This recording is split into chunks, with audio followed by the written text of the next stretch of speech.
أعوذ بالله من الشيطان الرجيم.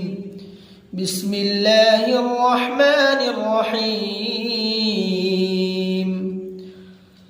والتين والزيتون وطور سينين وهذا البلد الأمين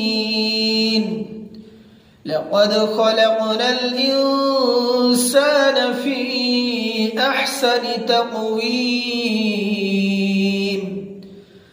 ثم رددناه أسفل سافلين إلا الذين آمنوا وعملوا الصالحات فلهم أجر غير ممنون.